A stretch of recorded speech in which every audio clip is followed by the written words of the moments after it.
الحمد لله الذي جعل الشمس والقمر بحسبان والنجم والشجر يسجدان وفضل زمانا على زمان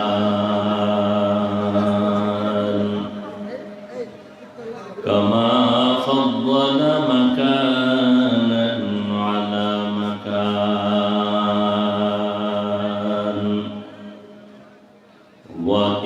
وإنسانا على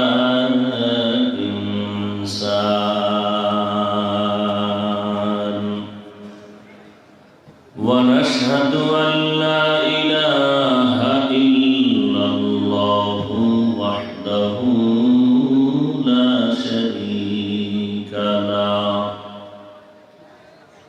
لا ضد له ولا ند له ولا مثل له ونشهد أن سيدنا وسندنا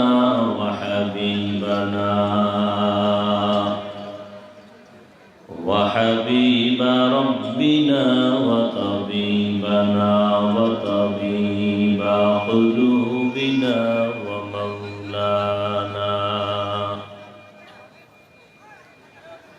ومولانا محمدا عبده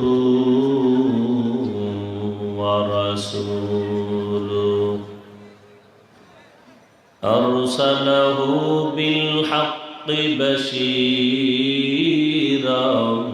ونذيرا وداعيا إلى الله بإذنه وسراجا منيرا اللهم صل على محمد النبي الأمي وعلى آله وسلم تسليما وبعد فأعوذ بالله من الشيطان الرجيم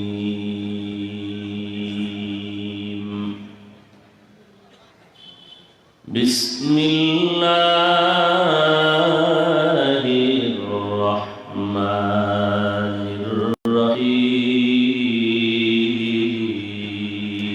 الرحيم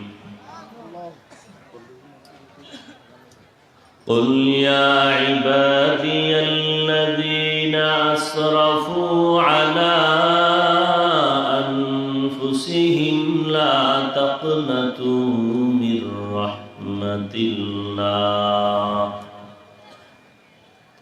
إن الله يغفر الذنوب جميعا إنه هو الغفور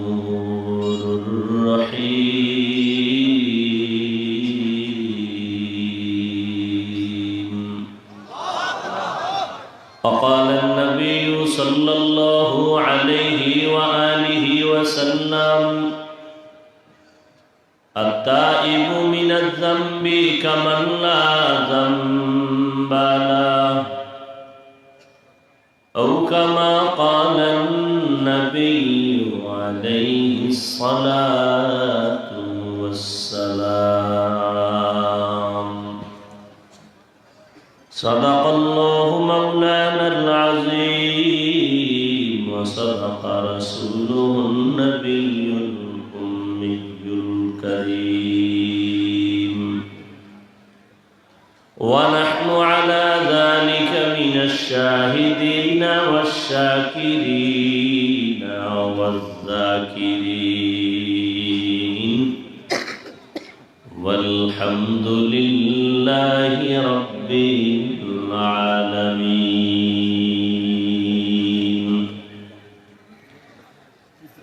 سبحانك لا علم لنا إلا ما علمتنا إنك أنت العليم الحكيم رب اشرح لي صدري ويسر لي أمري واحلل عقدة من لساني يفقه قولي الموبايل بند করো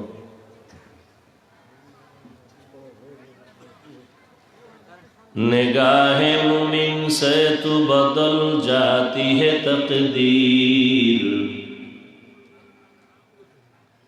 निगाह मुमिन से तू बदल जाती है तकदीर ये बंदा की कुव्वत नहीं कुदरत का इशारा ये बंदा की कुव्वत नहीं कुदरत का इशारा ऐ मर्द खिरद तर्क मासी की जरूरत ऐ मर्द खिरद तर्क मासी की जरूरत अब सोहबत सालेह के सवा कोई नहीं चारा अब सोहबत सालेह के सवा कोई नहीं चारा मरदूद है पीछे हमें ख्वाब नहीं लेकिन मरदूद है पीछे हमें ख्वाब नहीं लेकिन एक वक्त में हालाक जो अमाल है सारा एक वक्त में हालाक जो अमाल है सारा इको दिबा ना রিভার্বটা একটু কমাও ভলিউম বাড়াও মনিটরের ভলিউম বাড়াও বক্সের ভলিউম বাড়াও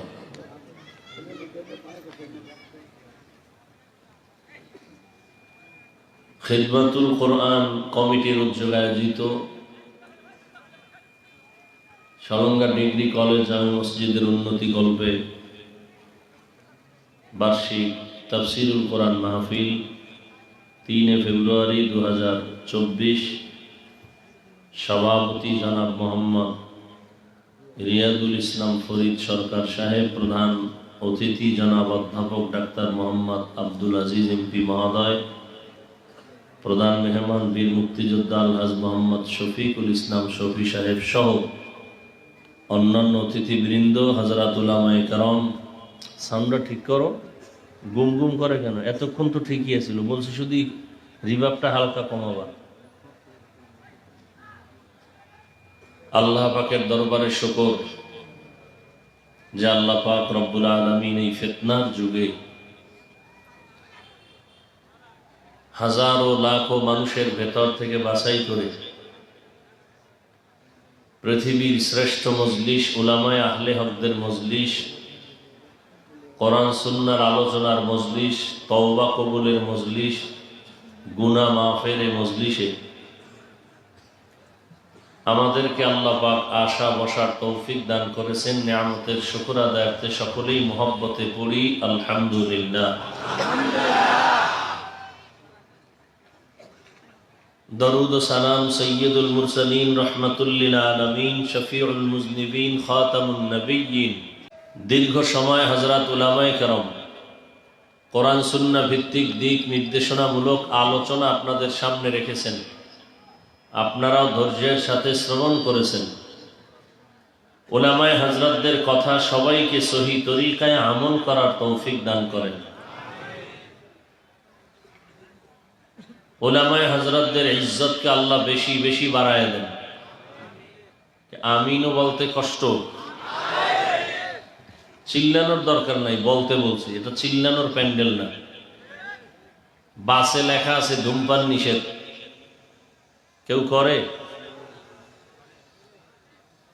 করে না না বললেন কেন মসজিদে লেখা আছে ধূমপান নিষেধ আছে? কেউ করে? বাসে লেখা আছে এরপরও করে কেন? মসজিদে লেখা নাই এরপরও কেউ করে না কেন? বুঝেন কিছু? খুবই তো বুঝেন, এখন চুপ হয়ে আছেন কেন? অনেক বুদ্ধি নিয়েই তো আপনারা চলেন।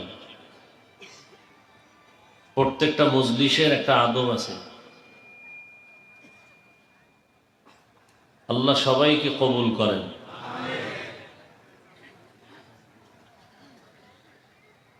উলামায়ে হযরতদের ইজ্জতকে আল্লাহ বেশি বেশি বাড়ায় দেন। ফেসবুকে লেখার মাধ্যমে, বিভিন্ন মিডিয়ায় অপপ্রচারের মাধ্যমে যে বা যারা উলামায়ে কেরামদের ইজ্জতকে ছোট করার ষড়যন্ত্র করে, আল্লাহ ওদের হেদায়াত দান করেন। আল্লাহ পাকের ইলম ও কুদরতে যদি ওদের ব্যাপারে ফয়সালা হয় হেদায়াত নাই, আল্লাহ ওদেরকে কুদরতের দ্বারা দমন করে দেন। এ কথাটা এজন্যই বললাম, কিয়ামত পর্যন্ত আর কোনোদিন এই উম্মত, এই জাতি নবী পাবে না। পাবেন? সাহাবায়ে কেরামদেরকে পাবেন, তাবেঈন, তবে তাবেঈন, উলামায়ে মুতাকাদ্দিমিন, মুতাআখিরিন, আইম্মায়ে মুজতাহিদিন, ইমাম আবু হানিফা রাহমাতুল্লাহ আলাইহি, এদেরকেও আর উম্মত পাবে? বরং যাদেরকে আমরা পেয়েছিলাম তাদেরকেও হারিয়ে আজ আমরা দিশেহারা। পুরা দুনিয়া এক অগোছালো অবস্থা। আমার দেশের হালাত তো আরো, ধর্মীয় লাইনের কথা বলছি, একেবারে এলোমেলো এক হালাত। যারা আমাদের মাথার মুকুট ছিলেন, যাদের ইশারায় গোটা দেশের মানুষ একযোগে বিনা প্রশ্নে ইশারা দিলেই হাজির হয়ে যাইতেন, এক এক করে সবাই চলে গেছেন। এখন যারা আমাদের মুরব্বী হিসাবে আছেন, এদেরকে মানার মতো মন মানসিকতা অনেকেরই নাই, কারণ নিজেকে তার থেকে অনেক বড় মনে করে। না হয় একটা ছাত্র স্কুলে পড়লে ক্লাস 8-এ, মাদ্রাসায় পড়লে দাখিল, বা আমাদের কওমি মাদ্রাসায় পড়লে কাফিয়া, এর মতো সন্তান যদি দেশের বড় বড় উলামায়ে কেরাম, মুফতিয়ানে কেরাম, হাজারো আলেমের ওস্তাদ এদের ব্যাপারে ফেসবুকে লেখে, তা এর থেকে পৃথিবীতে আর নিকৃষ্ট বেয়াদবি কি হতে পারে? গজব আসবে না কেন? অথচ এই উম্মত নবী পাবে না, সাহাবায়ে কেরাম পাবে না। কিয়ামত পর্যন্ত জান্নাতের পথে চলার ঠিকানা মাত্র একটা, দ্বিতীয় আর কোনো ঠিকানা নাই। সেটা হলো উলামায়ে আহলে হকের সোহবত। উলামায়ে, বলেন না কেন? সব দামি মানুষ না?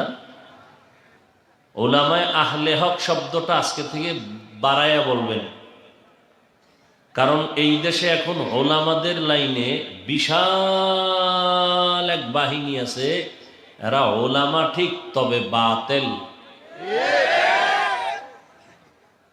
এরা জান্নাতের ঠিকানা দিবে না, ঠিকানা দিবে যারা উলামায়ে আহলে হক। এখন প্রশ্ন জটিল, চিনবেন কেমনে? সিটি গোল্ড স্বর্ণের কালার তো এক। যারা বাতেল মাওলানা আর হক ডিজাইন তো এক, বরং তুলনামূলক আমাদের থেকে তাদের চেহারা সুন্দর, কণ্ঠ সুন্দর, পাগড়ি 22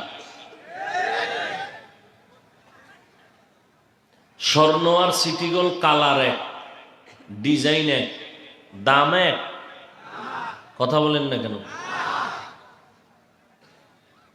আর এই বাতেল আর হক নতুন না, আদম নবী থেকে শুরু। চিনবেন কি করে? বড় কঠিন বিষয়। তারাও মদিনার গান গায়, যারা আহলে হক তারাও মদিনার গান গায়। 2 মিনিট একটা উদাহরণ দেই। ইউসুফ নবী মিশরের অর্থমন্ত্রী অর্থ মন্ত্রণালয়ের দায়িত্ব পালন করেন কে? ইউসুফ আলাইহিস সালাম। কোরআন শরীফে আছে না? সূরাটার নাম কি? এই সূরা ইউসুফ হলো রাজনীতির সূরা। বলেন কি সূরা? সুলাইমান আলাইহিস সালাম আর বিলকিসের ঘটনা আসেনি? খুব খেয়াল করবেন, একজনে নামাজ পড়ে না, তাকে গালি দেওয়া যাবে না। আর একজনের নামাজকে পছন্দ করে না, তাকে ছাড় দেওয়া যাবে না। ব্যবধান আসেনি? একজনে দাড়ি রাখে না, তাকে গালি দেওয়া যাবে না। আর একজনে পছন্দ করে না, তাকে ছাড় দেওয়া যাবে না। একজনে পর্দা করে না, তাকে গালি দেওয়া যাবে না, তার মনের মধ্যে আগ্রহ আছে করার। আর একজনে পর্দা পছন্দ করে না,